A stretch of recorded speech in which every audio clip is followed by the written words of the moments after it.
Kā mēs iepriekš pierakstījām, kvadrātu vienādojumi ir ne tikai pilnie, bet arī nepilnie kvadrātu vienādojumi.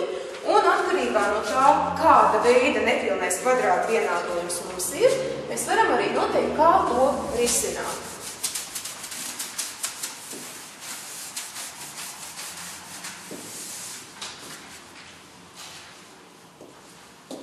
Pirmkārt, ja b ir vienāds ar 0, tas nozīmē, ka kvadrātu vienādojums ir formā a reiz x kvadrātā plus c ir vienāds ar 0. Tad sākotnēji šo vienādojumu risina līdzīgi, kā mēs to darījām ar lineāriem kvadrātu vienādojumiem. Tad izsakam, ar ko ir vienāds x kvadrāts. Tas ir a reiz x kvadrātā ir mīnus c, x kvadrātā ir mīnus c dalīts ar a. Rēķinot šo vienādojumu, neaizmirstam, ka, ja mums ir izteikts x kvadrāts, rezultātam jābūt pozitīvam. Ja iegūstam negatīvu rādītāju šeit, tad mēs, protams, ka x vērtības izrēķināt nevaram, jo kvadrāta sakni var izvilkt tikai no negatīviem skaitļiem. Nu, piemēram, 3x kvadrātā mīnus 27 vienāds ar 0. Tad b mums ir 0, mums ir nepilnais kvadrātu vienādojums, līdz ar to sākotnēji rēķinam līdzīgi kā parasto lineāro vienādojumu. Tad sanāk x, 3x kvadrātā ir 27, abas puses dalam ar 3, x kvadrātā ir 9.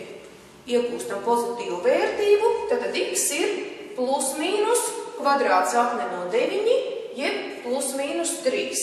Tad atbildē var rakstīt x1 ir 3, x2 ir mīnus 3. Nu, un apskatīsim vēl vienu piemēru. 2x kvadrātā plus 8 vienāds ar 0.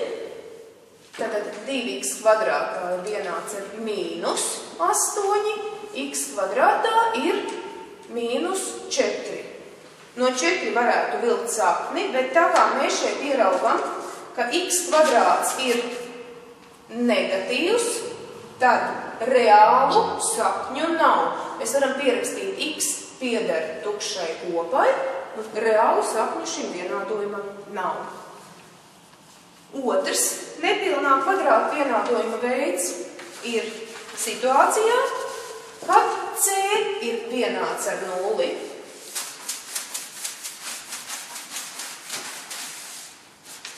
Tātad, ja c ir vienāds ar 0, mēs iegūstam kvadrātu vienādojumu a reiz x kvadrātā plus b reiz x ir 0. Un šajā gadījumā x vērtība noteikti ir jānes pirms iekavām. Un jāatcerās noteikti likums, ko mācāmies jau no 1. klases, tas ir, ka reizinājums ir 0, tad un tikai tad, ja viens no reizinātājiem ir 0. Tātad x ir 0 vai a reiz x plus b ir 0. Pirmā vienādība jau ir izrēķināta, otro atkal rēķinām kā lineāro vienādojumu. Tātad a reiz x ir mīnus b, x ir mīnus b dalīts ar a. Iegūstam divas saknes.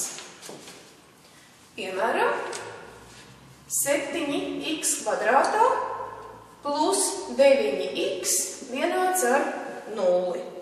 Tātad abi saskaitāmie satur x, c vērtība ir 0. X-u nesam pirms iekavām un iegūstam x ir 0 vai 7x plus 9 ir vienāds ar 0. Pirmais vienādojums uzreiz ir izrēķināts, otrajā mēs iegūstam 7x ir mīnus 9 un x ir mīnus 9 septīdaļas.